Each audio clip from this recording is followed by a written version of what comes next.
Banyak sudah yang diperkatakan mengenai kejayaan Presiden Indonesia Joko Widodo membangunkan ekonomi republik itu hingga ada pihak meramalkan ia akan mencapai status negara maju terlebih dahulu dari Malaysia.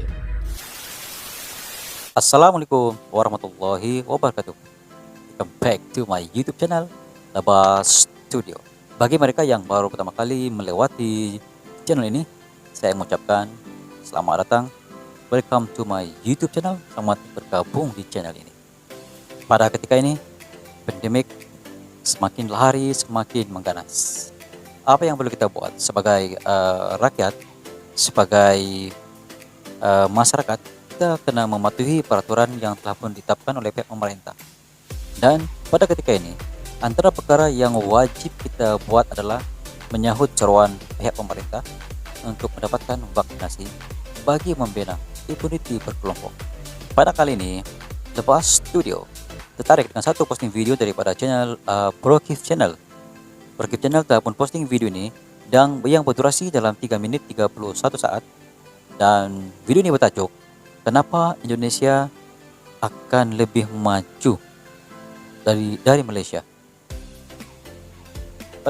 Pada saya tajuk ini sangat panas, guys, karena dia melibatkan kedua negara tetangga, yaitu Indonesia dan juga Malaysia. Walaupun saya dari Malaysia, saya tidak menyebelahi mana-mana, sebab perkembangan dan kemajuan sebuah negara itu tergantung pada perancangan yang dibuat oleh pihak pemerintah. Kita sebagai masyarakat, kita hanya follow apa yang pihak pemerintah buat bagi kepentingan masyarakat dalam negara. Untuk membuktikannya, ayo kita simak video ini, guys. 3, 2, 1 and go. Banyak sudah yang diperkatakan mengenai kejayaan Presiden Indonesia Joko Widodo membangunkan ekonomi republik itu hingga ada betul. pihak meramalkan ia akan mencapai status negara maju terlebih dahulu dari Malaysia. Bagi anda yang baru saja menjumpai Brokif Channel, sila tekan subscribe dan jangan juga lupa klik butang loncengnya. Jangan lupa subscribe Brokif Channel. Mari kita terus menonton videonya.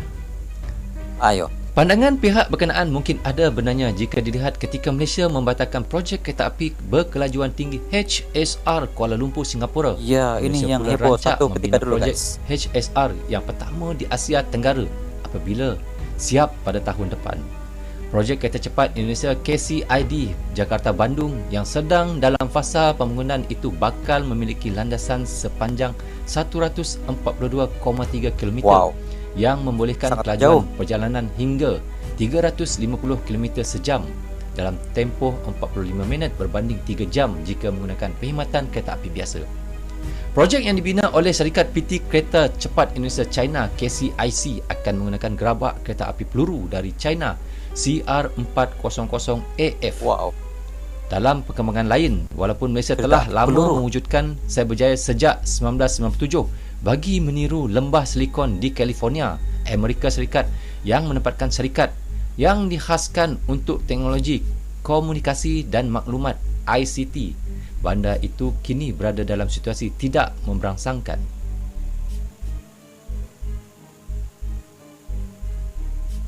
Setelah 24 tahun, jumlah syarikat yang beroperasi di situ bukannya semakin bertambah, sebaliknya berkurangan. Cyberjaya juga dilihat lebih tak arah menjadi tempat menjual produk Bumi Putra dan menempatkan institusi pengajian tinggi IPT sahaja, jauh menyimpang daripada tujuan asal pembangunan ICT. Baru-baru ini IBM mengumumkan akan menutup pusat penyampaian global di Cyberjaya. Langkah itu melibatkan 1,000 orang yang akan kehilangan pekerjaan dan menyebabkan Malaysia tidak boleh lagi memanfaatkan kepakaran IBM dalam kecerdasan buatan dan membangunkan masyarakat berasaskan pengetahuan. Menyedihkan. IBM antara syarikat teknologi pertama yang melabur di Cyberjaya apabila koridor raya multimedia MSC dilancarkan pada pertengahan 1950-an dengan anggaran pelaburan yang sepatutnya dibawa masuk sebanyak RM1 bilion. Ia bukanlah syarikat multinasional pertama yang keluar dari Cyberjaya. Sebaliknya, syarikat ICT Jerman T-System sebelum ini dilaporkan media masa telah menjual perniagaannya di situ.